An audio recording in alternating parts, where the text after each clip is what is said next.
Ryan Fowler with InnerMasculine Live, another episode. We are joined by my lifelong friends, or since 2005, Carrie and Tim.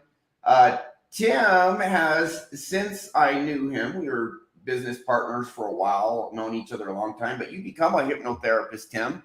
So we'll have you share your story, but also we're going to be talking about anxiety today, because a lot of people struggle with anxiety. Sometimes anxiety is good. Sometimes anxiety warns us of actual danger or things we should avoid doing, but oftentimes it doesn't serve us.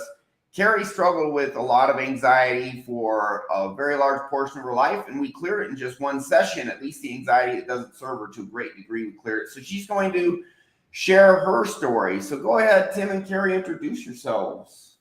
Well, Carrie, go ahead. Oh, hi, I'm Carrie, and I'm married to Tim. We've been married just about 40 years now, and I have been, as Ryan's mentioned, I've had a lot of trauma for a long part of my life, and I'll be talking about that in a little bit. We have 3 boys. 2 are married and live in Utah, Salt Lake City, and we have another son who is living with us, taking us hiatus from school and works part-time right now. All right, very good. And so, Tim, you, I think about a year ago, got certified in hypnosis. So maybe tell us about yourself, what you do, why you got into that. Well, my name is Tim. I've been married to Carrie right next to me. She's my first wife, and of 40 years. And by the way, you guys, to me, are a great example of a successful long-term relationship. Yes, guys, it is possible. Yes, it is possible. Mainly, I'm just too old to be retrained. So, okay, whatever. But Ryan and I go way back, 19 years, 18 years, something like that. 2005, even before 2005, late 2004.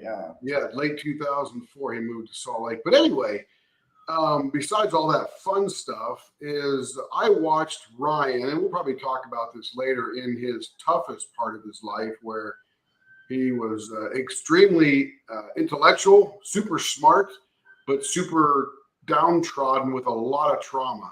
And I didn't even know what it was at the time, because that was a long time ago. And I'm sure Ryan probably knew it, but didn't know what it was or what the root of it was.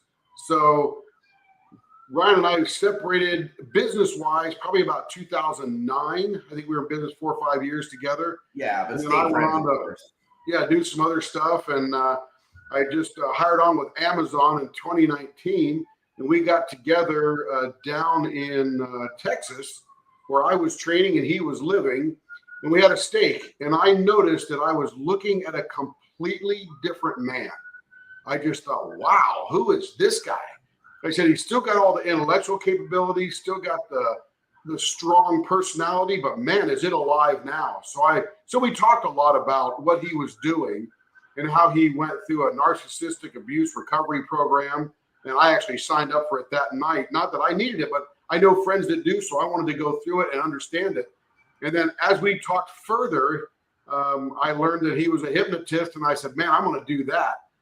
So I signed up to take the course, got a little delayed bit because I started a new gig with this UST company, and got certified about a year ago, done about 18, 19 sessions now, getting better at it all the time. And I have seen the exact same immediate results that Ryan talks about in all of his videos. And it is tremendously wonderful to help these people get these rocks out of their backpacks, walk a little lighter, walk a little stronger.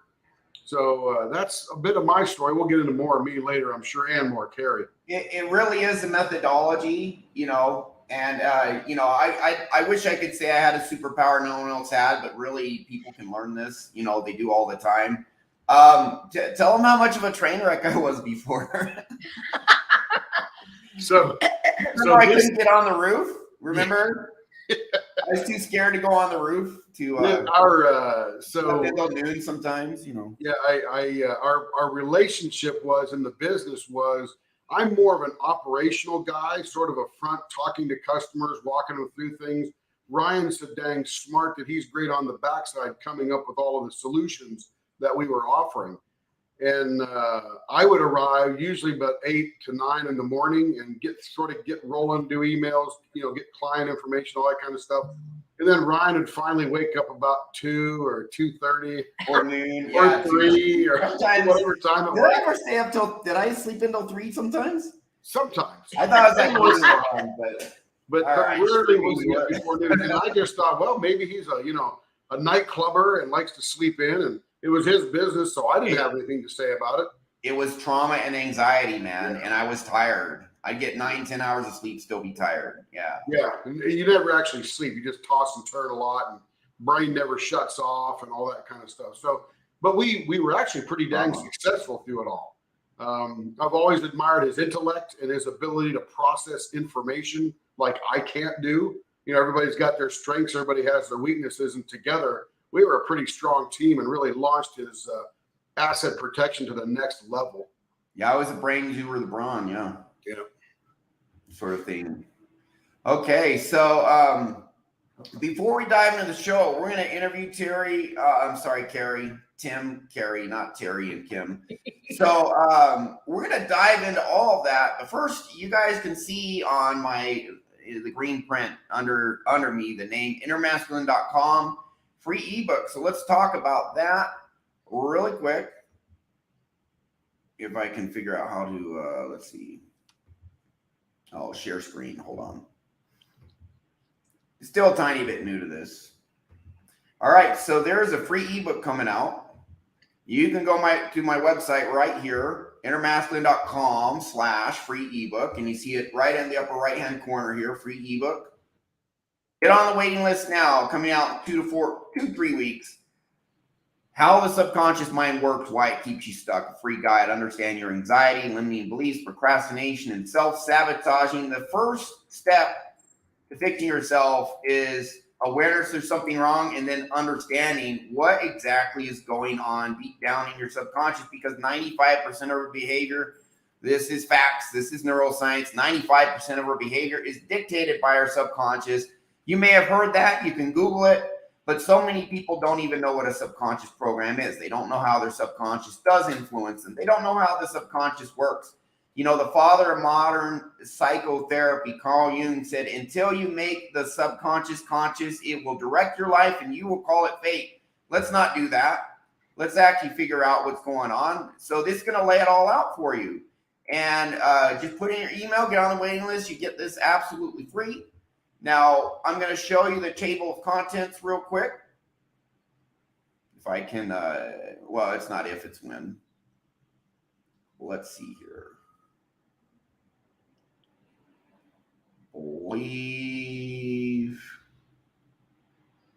Let's see if this one's it. Okay, here we go. Boom.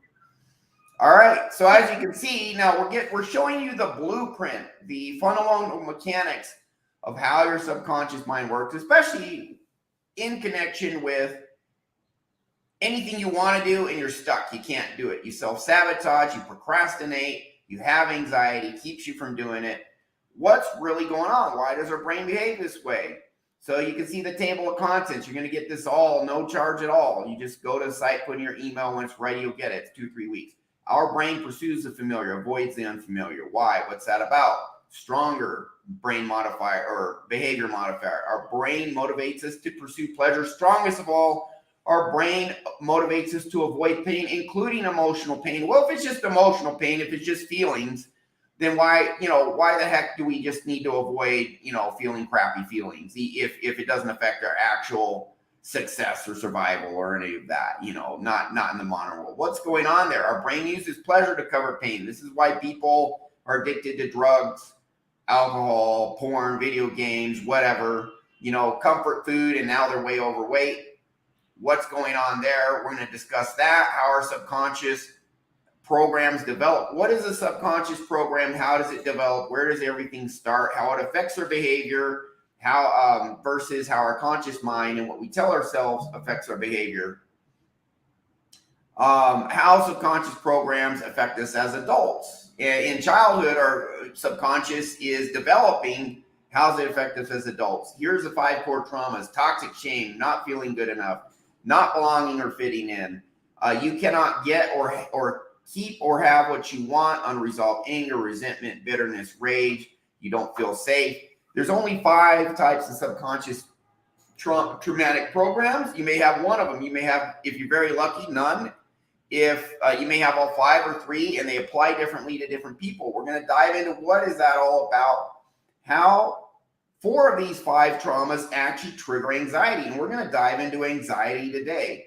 The 3 motivational archetypes: avoiding pain, staying small, staying safe. This is your average person who has an average mediocre job, doesn't take risks, they stay safe, but they live kind of just an average mediocre life, not finding the fulfillment and the success that deep down they secretly do want and long for. Next motivational archetype: pursuing success to avoid existing pain. You already feel like crap. You already feel not good enough, but some people tell themselves, if I become successful, then I'll be worthy of love. Then I'll be good enough. And they can become oftentimes very successful, and they still have this pain in them. This is Kurt Cobain. This is Marilyn Monroe. This is Robin Williams. I'm going to talk about that. And then the best motivational archetype you can get down in your core is just pursue pleasure, realize your dreams. You don't have these bad subconscious programs holding you back. You're just going for it. That's actually Arnold Schwarzenegger and Snoop Dogg. They fit those archetypes, and they are, as you know, killing it. So this is the best motivational archetype. We're going to explain all of that. We're going to explain why you procrastinate, what's going on there, what are our limiting beliefs, what's self-sabotage. You get all that, and it's absolutely no charge at all. And let's see, remove. There we go. So just go to the website, sign up for it. When it's ready, you get it, no charge whatsoever. So moving on, today we are talking about anxiety. Now, anxiety sometimes does serve us. If you are walking on a mountain trail 2 feet wide, it's a 1,000-foot drop on your right. You should be pretty anxious. That keeps you safe, keeps you careful. Or you say, you know what, I'm not going to take this dangerous path. I'll take the longer, safe path, and you stay safe. That's anxiety serving you. But there are many instances where people have anxiety, and it keeps them from doing and getting what they really want. Carrie, I've known you for a while, and we did a session to resolve this, but would you agree, or did this apply to you at all, that before we did the session, you had some anxiety holding you back, keeping you from getting what you want, or just messing up your life in any other way? How did that manifest in your life? What was that like? Well, I had anxiety, not knowing I had anxiety, but I just never felt confident and always thought that even though someone was talking, they were talking about me. It was all about me, and I start worrying, well, I got to do a better job because they're talking about me, and I got nervous.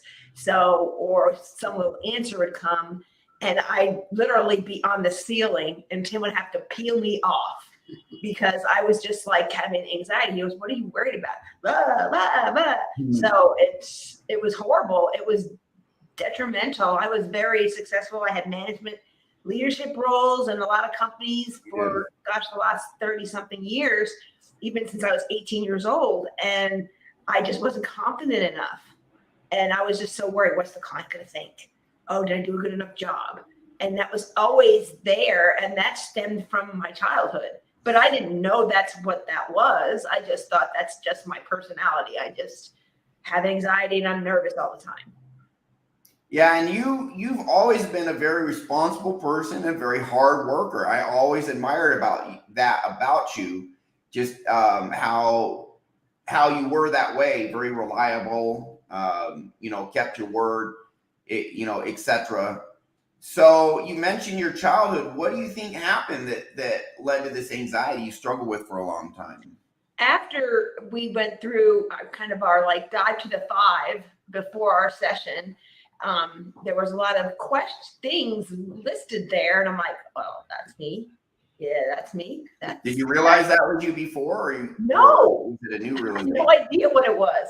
And so I go to Tim, look at this. I'm this, and I'm this.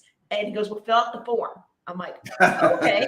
And so that's a very Tim thing, he just. So I filled out the form, and literally it went to the other side. I said, I need another piece of paper. And so it was incredible. It stemmed from my parents telling me that I was not good enough. If you don't do this, you're not going to be good enough. And it stemmed back from my father and me in golf. You didn't practice enough. You can't putt well enough because you didn't practice. We got to go putt. And we would not leave that putting green till I got 5 balls in a row in. So, or my drive from the tee was perfect to where it hit the green. That's the drive. And that was always in the back of my subconscious, but I didn't know it. Same thing with swimming. Well, so-and-so's kid, they practice every day and they win. You come in third. That's not good enough. So it was always like that. And my mom was one of 7 kids and in the middle, and she was never always told by her parents, which I didn't realize this until we really started in our session, that she was the one, her mom said, well, you're not like Lorraine. You're not successful like Lorraine. And it was. Yeah, Dr. Shame. So and you can pick that up just by observing your parents, even if they don't do other stuff too. You'll notice it. Yeah. And even after our session at work, the job I was doing, I was in personnel and human resources, and I started seeing all these people that had subconscious trauma at some point or were toxic. And I had a girl that was working for me, and she said, well, I have to take my medicine. I go, what do you take medicine for? Antidepressant and anxiety. And she was a very heavy girl, and that's probably why. Well, that actually can cause weight gain, the side effects. And her mom, she said, well, if I don't go to Thanksgiving with her, I'm in trouble. So she was pretty much afraid of her mother if she didn't show up for Thanksgiving. So it was that kind of thing that I knew. I see it more now. Ryan, you and I talked a long time ago, long before the hypnotherapy kind of stuff. Yeah, we talked about, And I always had this thought, and you disagreed with it then because you said some other things around it, which made sense. I know what you're going to say. What's that? I know what you're going to say. Go for it. What is it? The BMW? No. Okay. I used to say dysfunction is a symptom of agency having been removed covertly or overtly. And I never knew the root of that, but I had that feeling. So all of these parents that tell their children exactly how to live, they are taking away their agency, their ability to make an independent choice and suffer those consequences. And they're using psychological coercion of one thing or another.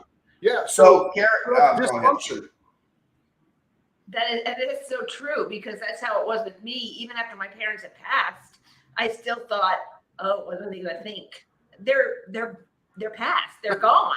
And so I had a funny thought. So we were at Mom and Dad's house in New York one time, and her mother was making some comments, and then she said something like, "Are you going to wear that shirt to the club?" And I said, "No, we're not going to the club." And we left. Nice. That blew her away. I'm like, what are you talking about? It's my shirt. What do you care what I wear? She was worried about what somebody would think. And quite frankly, all those other people are thinking what they're thinking, not caring about her. Yeah, 100%. Now, one thing I wanted to point out, Carrie, is you mentioned, for the record, as a parent, there's nothing wrong with wanting and teaching and guiding and inspiring your children to be excellent. It's the way it's done. That's right. So your dad used toxic shame kind of as a stick. You need to keep doing this or you're not good enough. That's more or less what you said. Is that correct? Yes. How does it feel when you actually feel that I'm not good enough, I failed, I messed up? When you made mistakes both as a child and before your session, how's that feel? It was horrible, because I mean, literally, you feel like something in your chest was like, you just felt sick to your stomach. So you just, it was like so many things you wanted to feel good. So I used to do needlework, and I would go to the needlework store and go buy something. Not that I remember needed that. it, but it was up in Utah, and that made me feel better from all this anxiety. And so a lot of people do eating. It was retail therapy, I guess. And so I was shocked. Retail therapy, I like that term. Yeah. So it was that type of thing. And it wasn't until I was doing the dive to the 5 and we did our session that Yeah. my dad and my mom, their parents had issues and made it out to them. So it's like a thing that goes Hurt on people, way hurt back. people. They were hurt and they just pass it on. Yes. Yeah. And you got to clear it out. Okay. Yeah. So you had all these anxieties messing you up. Just so our audience knows, you saw in that table of contents, the strongest program in our brain is avoid pain, including emotional pain. Avoiding emotional pain in the past was tied to survival. It's tied to don't go against the will of the tribe. You might get cast out of the tribe. If the tribe doesn't like you, maybe you get less resources from the tribe. So emotional pain is tied to survival, believe it or not. And so this anxiety people feel is, I'm in a situation where if this goes wrong, there could be pain. And you had a subconscious program. A subconscious program develops in our childhood, and it's just beliefs we form about what in this situation, it means this. This is what the world's like. This is what I believe about myself, about others, my mom, dad, others. And you had a bad subconscious program that's causing you pain, which is if you fail, if you make a mistake, or if something goes wrong. Did you feel maybe if something went wrong, even if it wasn't your fault, maybe it still was? Yeah, most definitely.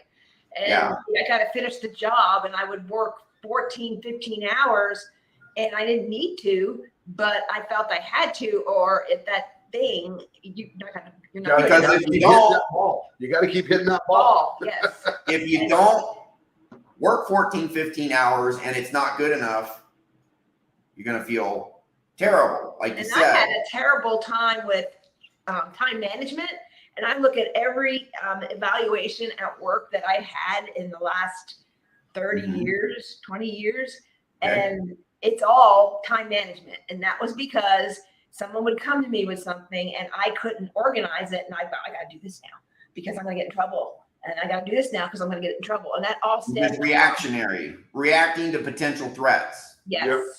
Yeah. And Get that ball in the hole. Way to live. Get that ball in the hole. Yeah. Get that ball in the hole or else, Yep. So, and that was your childhood, and that same belief system was still in you.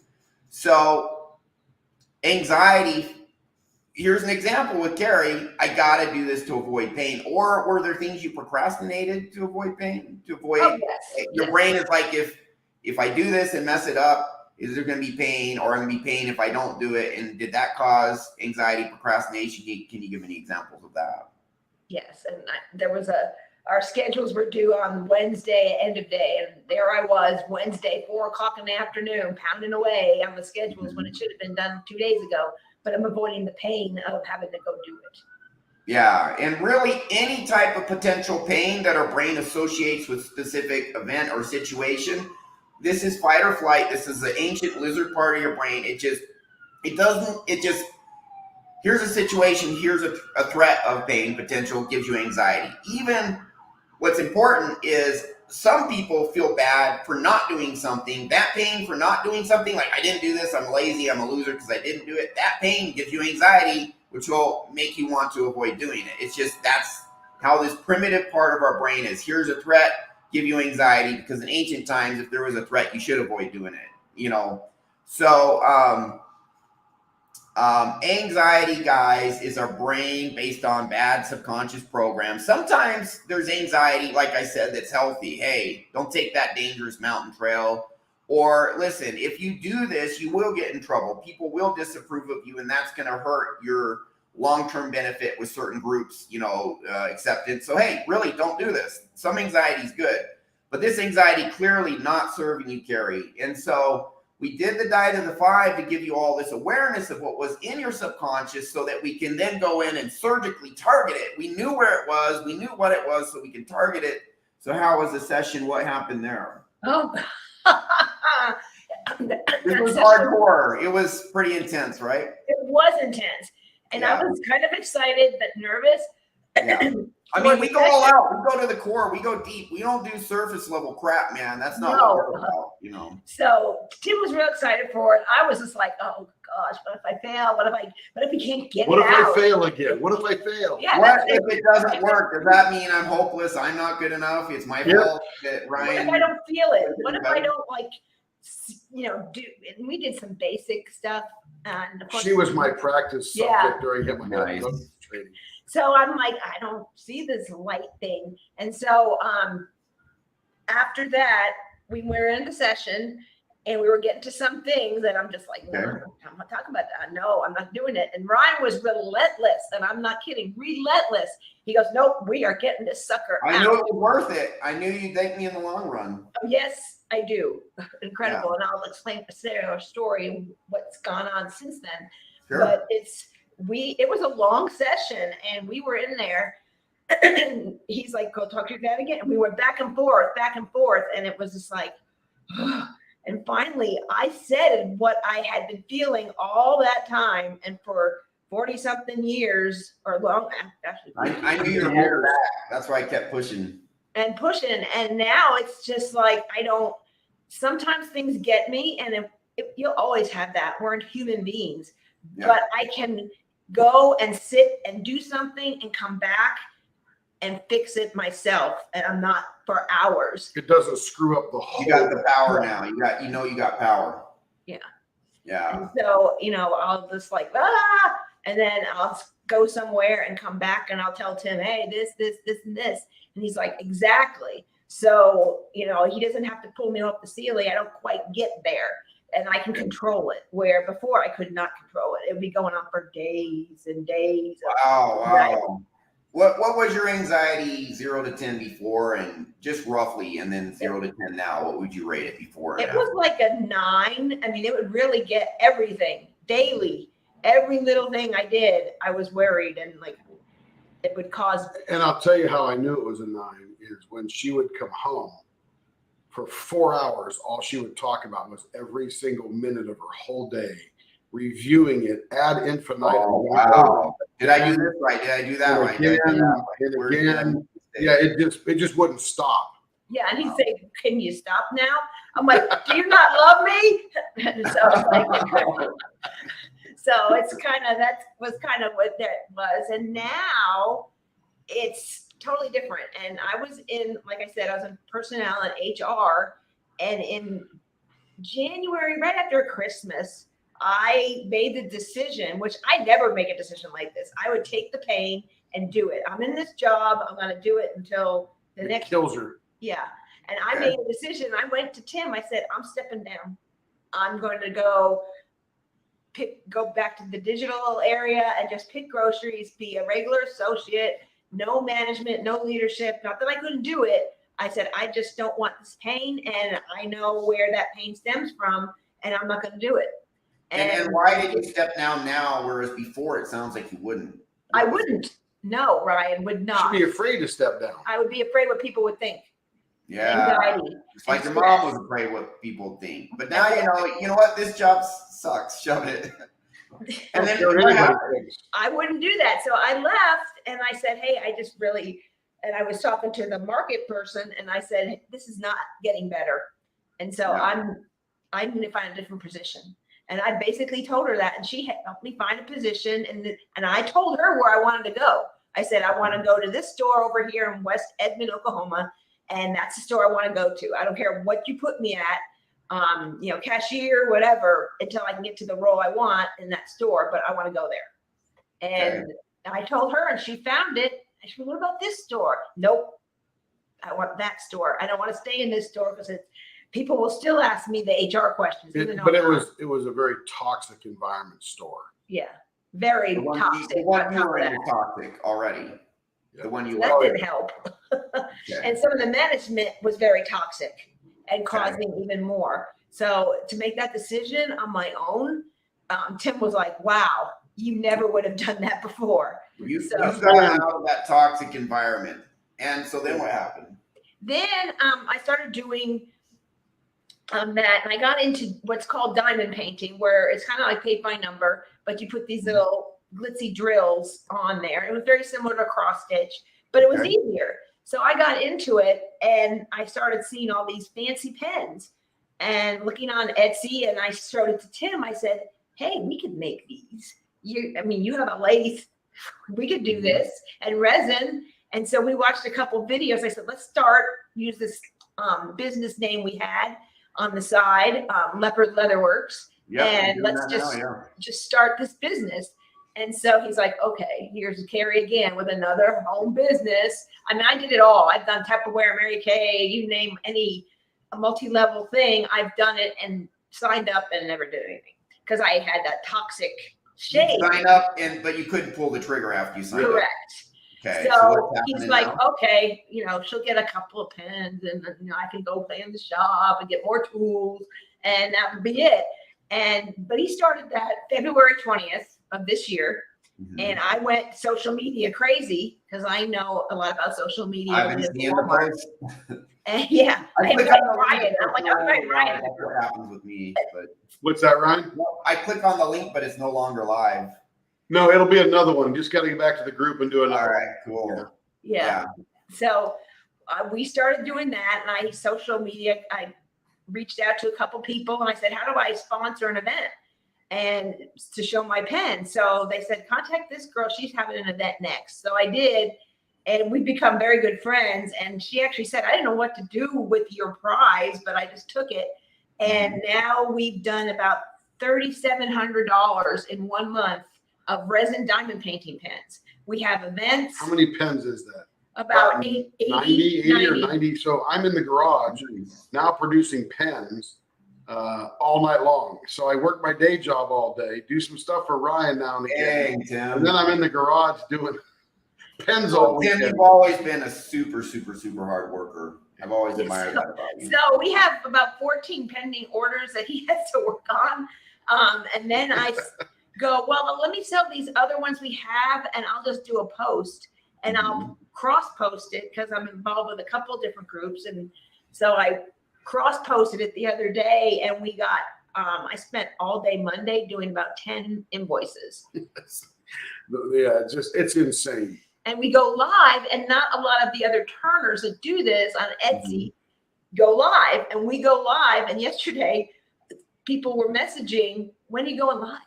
Because we go all the time, and we talk and explain what we're doing, and we show what we're doing.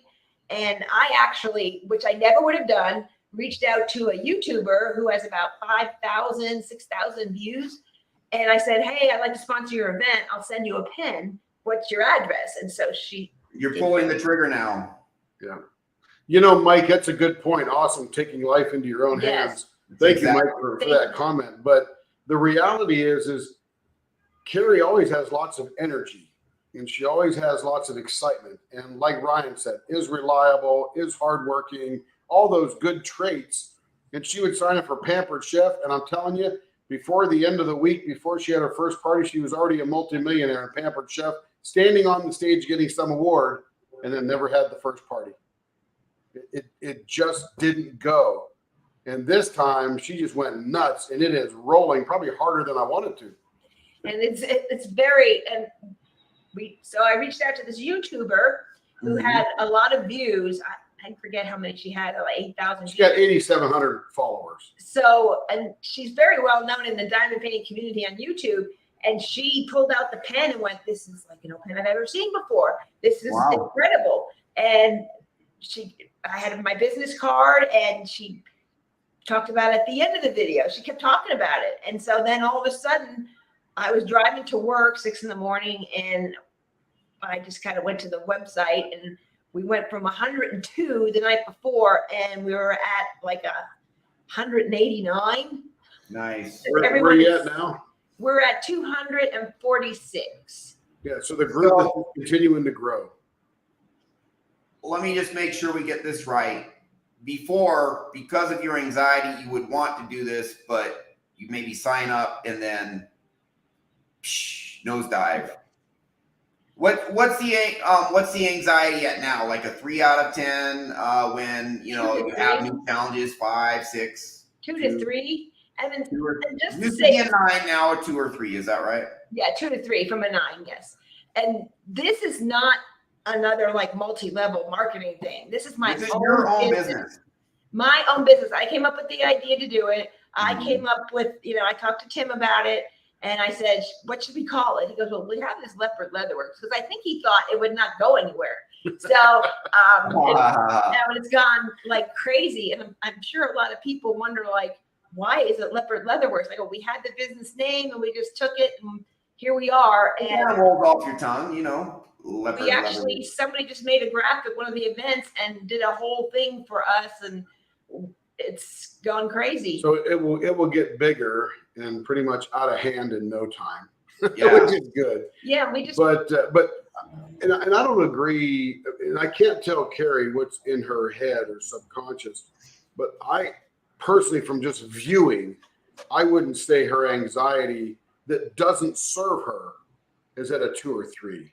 I think part of that some anxiety does serve you. If you're in a new situation, or this is for everyone. Sure. Our brain motivates us towards the familiar, away from the unfamiliar. That's just how it is. But that's 2 or 3 out of 10. It's just like, hey, be a little careful. Yep. That's normal anxiety. 9 out of 10. I see it more as excitement, because it's like there's a little anxiousness as to how do I do this next step right, but there is no hesitation to do the next step. Yeah, that anxiety maybe makes you say, okay, is this the best approach? It maybe makes you pause and say, okay, should I be doing this or something else? But then you're like, yeah, I should do this. And then you just pull the trigger and execute. 100%. And I want to apply this to our audience. Now, this works for men and women, what we do, but it's InnerMasculine, so mostly men watching.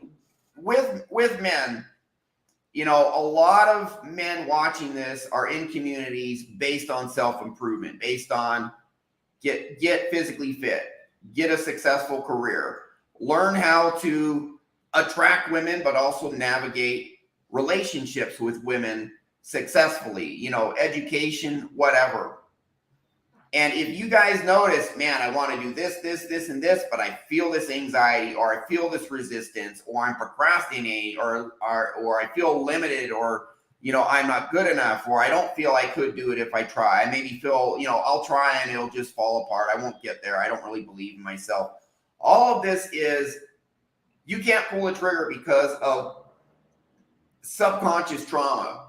And what some life coaches in the men's community do is they will shame these guys. Well, you need to do the work. Stop being a loser. Stop being lazy. Stop being this.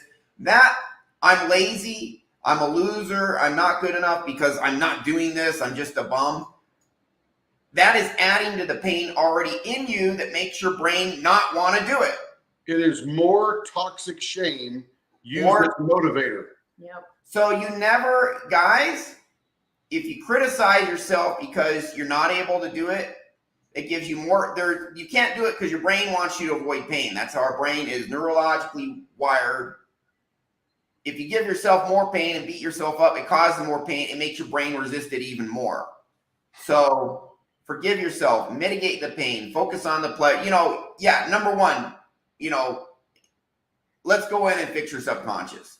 You know, how long ago did we did one session? How long ago was it, Carrie? It was on September 8th. So 6 months, 7 months, whatever. 6 months. Still feeling the benefit? What's that? Still feeling the benefit from the session? Oh, yeah. Permanent change. Permanent change. Like totally different person. I mean, I never would have done, I can't go post there in that group. They don't know me. I don't care now. Not that I don't care. I'm not afraid of what people are going to think. You're moving forward. You started your own business. That takes guts. That takes courage, and you're not being held back anymore. Correct? Correct. Yeah. And I come in here and tell Tim, I've got this another idea. I told her, I said, get more products that I'm not making that we can sell. Yeah, exactly. Find a way to automate. You got to start outsourcing production or something. Yep. Poor Tim.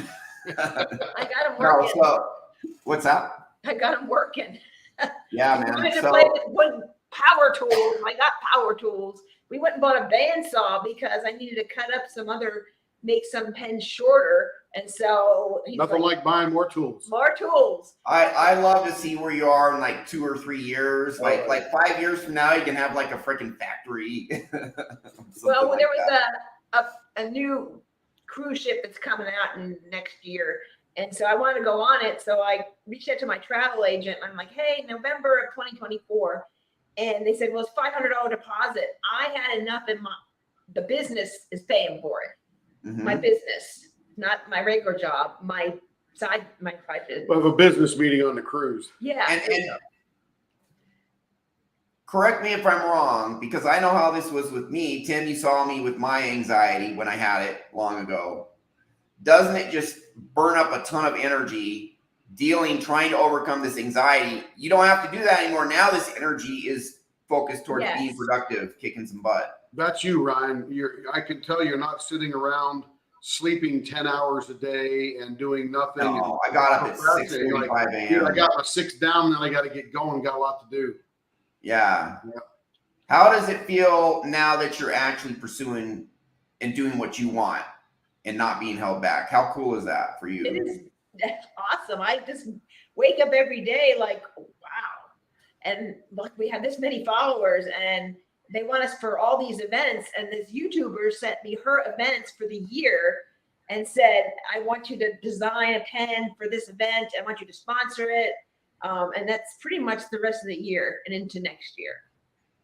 Awesome. Let me point out something too, Ryan, is that. What's that? Let me point out something. Carrie has lived with this for 40 years. Well, No. 50 Decades. In one session, boom, fix it.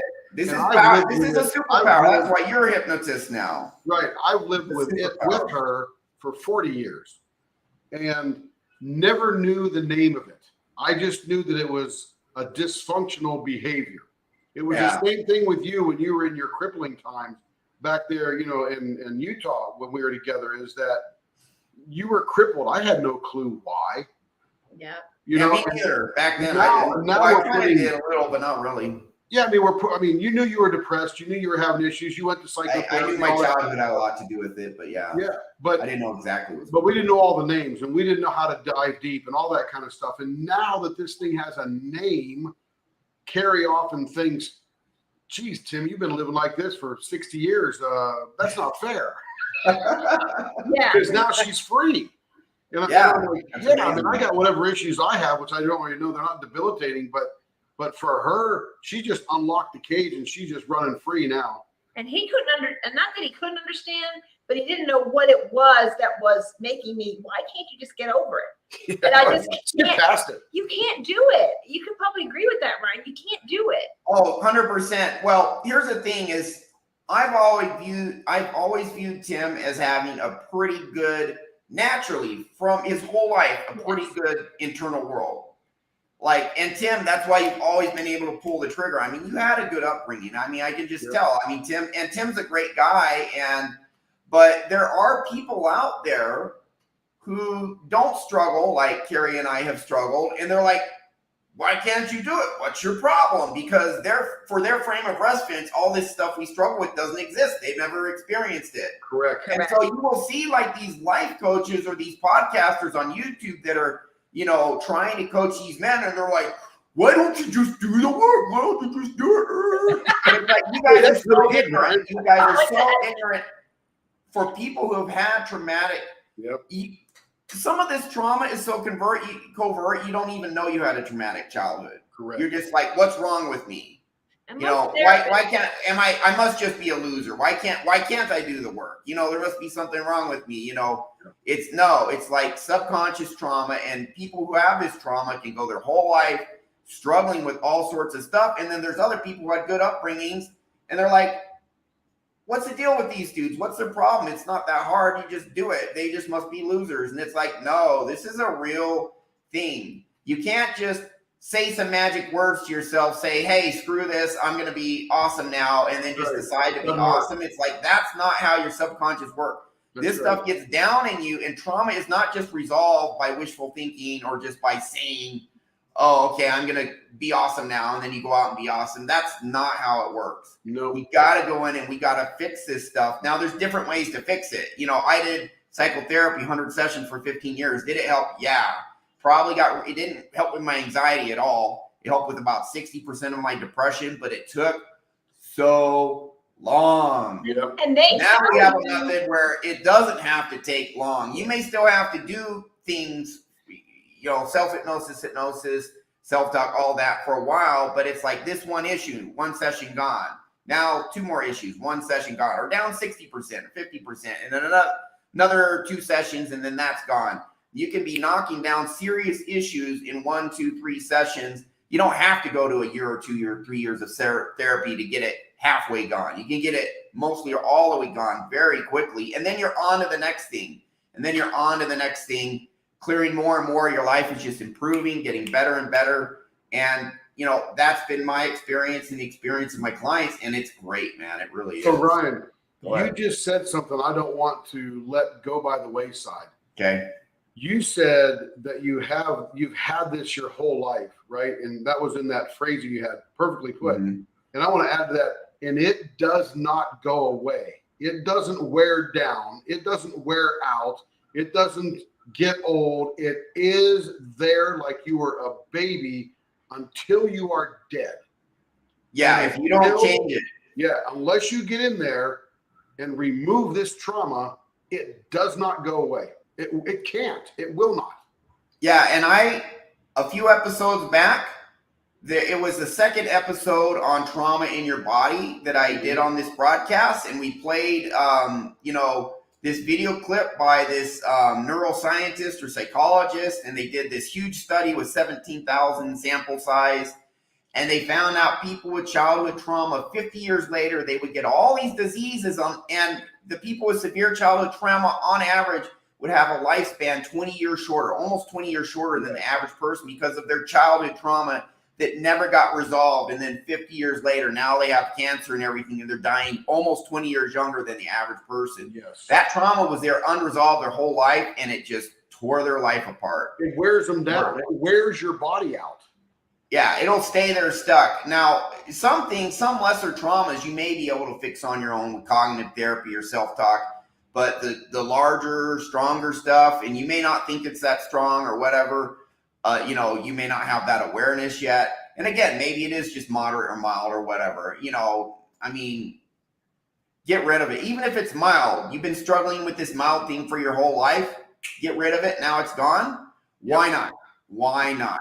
Now that it was mild, but you were dealing with it for 20 years, why not get rid of it? It was moderate. You can handle it, but it caused you to struggle even though you could overcome it through just willpower, whatever. Why not get that out? And now there's no resistance. You don't have to expend energy on this mild or moderate stuff. And it's severe, then you definitely want to deal with it. 100%. And most people go to the doctor or they go see a therapist and they prescribe medication. And Covering this Band-Aid, covering that up. It is a Band-Aid. It does not fix the issue. It makes you not care about the symptom as much as you did before. And the therapist, I've mentioned it to a couple of people, and they're like, well, I talked to my doctor and my therapist, and they say that doesn't work. Why doesn't it work? Because they want your money and they want to keep you coming to them. They don't want you to get fixed because they don't make any money. That's right. Yeah. So go get it fixed. I'm a testimony of somebody that would just like talk to people and talk to other people about issues to try and see if that would make me feel better. No, it doesn't. It doesn't work. Ryan's a testimony of that. I am. This hypnotherapy, one session with Ryan, I'm a totally different person. Totally different. And we went on a cruise and we didn't dress up, and I didn't have anxiety about, oh gosh, what are people going to think? We're in this dining room and we don't have nice clothes on. Oh my gosh. And we don't care. What they're going to think is they're going to look at us and go, they paid for their meal and they dress like they want to dress. Yes. Yeah. And now we don't, I asked my travel agent, how do you travel with one carry-on? Because we just don't dress up for dinner. We don't care. We paid just like everyone else. I'm like, yeah. So yeah, the other people don't care either, but that's not what you believe in for. But it's incredible. I'm telling Awesome. You, take control of your life. Well, it's my honor and pleasure to assist you, Carrie, and also to know both of you for 19 years. Yeah. So isn't that long? Wow. Thank you for sharing your experience. It helps our audience because they're seeing that, oh, okay, I don't have to be stuck with this. So is there anything final you guys would like to share with people who are watching or who will watch this show? Anything you'd like to share? You got Any final words, final thoughts? Just that the one thing, I just am still amazed every single day. I wake up and I'm not grumpy.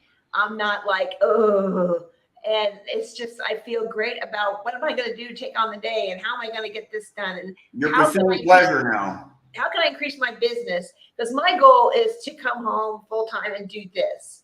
And I'm getting close to where I'm almost going from full time to part time. Because it might be just 2 or 3 months the way you're growing, 2 or 3 months, maybe you are full time. So and it's just ideas are just like going everywhere. And Tim, I think, is like, wow, who are you and what did you do to my wife? And so it's crazy. And it's just, I am so appreciative of, I was a little nervous to do the session, but I'm like, okay, well, I'll do it. And it does take courage to look at what's in you. It does. Yeah, and Tim tried to get it out, and it just. No, we didn't do dive to the 5. We were just practicing my hypnosis during the class. So, and again, I shouldn't do a dive to the 5 on my wife. No. I'm too close, too clouded. You need someone else who's not in the middle of all the emotional. Yeah. Right, and I would block off, and that I know, and Ryan, you didn't. You just kept going, and we're getting this sucker out. And so I'm just like, okay, this is not going to end unless we get it out. Let's get it out. And finally, I think I cried and yelled at my dad. And got it out. And then it was gone. So and it's so different. I don't have to worry about things anymore because that doesn't matter. The only thing I'd add is that anybody who's watching and has an idea, visit our website, get Ryan's free ebook, start learning how your subconscious works, because then you'll start realizing what's going on in your own life and the way that your subconscious may not be serving you in some respective situations. If you get, if you had a flat tire, you don't go to the plumber to get your flat tire done. You go to the tire shop and they get you a new tire and you're driving back down the road. It's the same thing with this subconscious trauma. And what are the consequences if you never fix that tire and keep driving? You're going to wear out your car. Yeah. Eventually there'll be no rubber, and then there'll eventually be no rim. There'll be no brake drum or rotor. There'll be no A-frame. I mean, eventually you'll just have no car. And you'll have a real struggle getting there, especially when you go to fill it up and half your car's gone. But the reality is, don't fret, just learn, and then dive in. Very good. Thanks, Tim. Thanks, Carrie. So Tim, clearthattrauma.com. He does sessions. I'm InnerMasculine.com. That's our show for today. You don't need to be held back, resisting things, not getting what you want. You can be like Carrie. We can fix this and get some deep down self-belief. I not only got your toxic shame out, I put some self-belief in you, and that's huge when that's in your subconscious to helping you get what you want because you believe you can get it. So that's our show for today. Thank you so much, Carrie and Tim, for sharing your story, and Tim, your story as well. And just remember, guys, there is a solution.